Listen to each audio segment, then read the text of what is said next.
بسم الله الرحمن الرحیم. دوستان عزیز، به یک ویدیو دیگر از چنل سرزمین قصه ها خوش آمدید.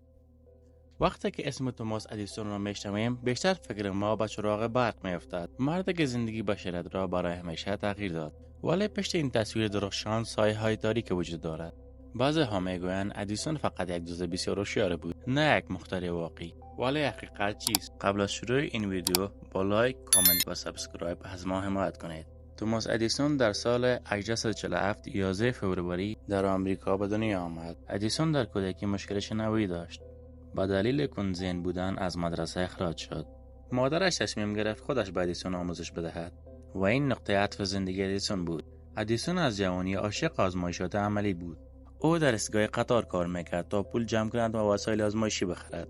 ادیسون اولین کسی بود که آزمایشگاه تحقیقاتی صنعتی را در آمریکا راه انداخت و در آنجا تیم از دانشمندان و مهندسان جمع کرد تا گروهی روی اختراعات کار کنند که امروزه هم این شرکت پابرجاست. اسم این شرکت جنرال الکتریک است و در ویدیوهای قبلی هم اشاره به این شرکت کرده بودیم. جان تیتور که مدعی شده بود با یک ماشین زمان ساخت این شرکت در زمان سفر کرده است. توماس ادیسون بیشتر از 1093 اختراع ثبت کرده است که مهمترین آنها قرار ذیل است. چراغ برق در اصل اختراع ادیسون نیست و اختراع شرکت ادیسون است. ولی بعداً ادیسون چراغ را طراحی کرد که قابل استفاده و ارزان باشد و این اختراع را به نام خود ثبت کرد. گرامافون، دستگاه برای ثبت و پخش صدا. بعد از اختراع این دستگاه اولین بار بود که مردم میتوانستند صدای خود را ثبت و بعداً پخش کنند. دوربین فیلمبرداری.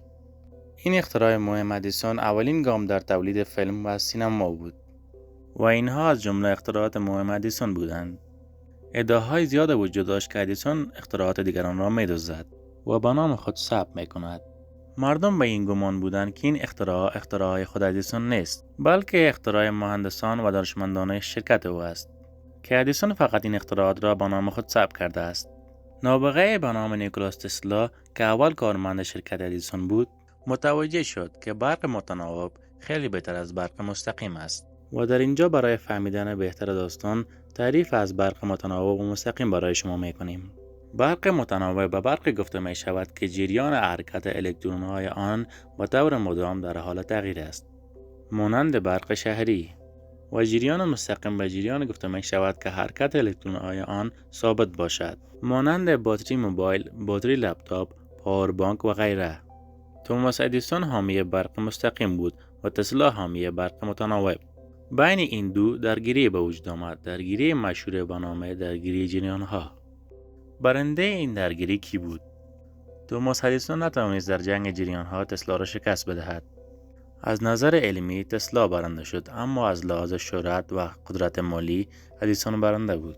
در این درگیری ادیسون دست به تبلیغات منفی بسیار زد.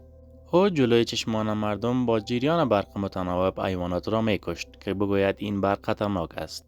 و حتی برای اولین بار در تاریخ چوکی الکترونیکی که امروزه برای شکنجه استفاده می شود را درست کرد تا به مردم بفهماند این برق خطرناک است.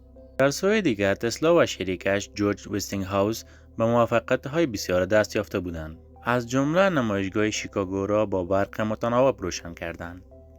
پروژه بزرگ برق‌رسانی به آبشار نیاگارا را توسط جریان متناوب انجام دادند. این دو پروژه باعث شد که مردم و دولت به تسلا اعتماد کنند. ولی امروز مردم چرا فکر میکنند که تسلا شکست خورده است؟ برای اینکه تسلا با وجود موفقیت علمی از نظر مالی موفق نبود. حق اختراع خود را ارزان فروخت و در تنهایی و فقر درگذشت. به این دلیل مردم امروز فکر میکنند تسلا شکست خورده است.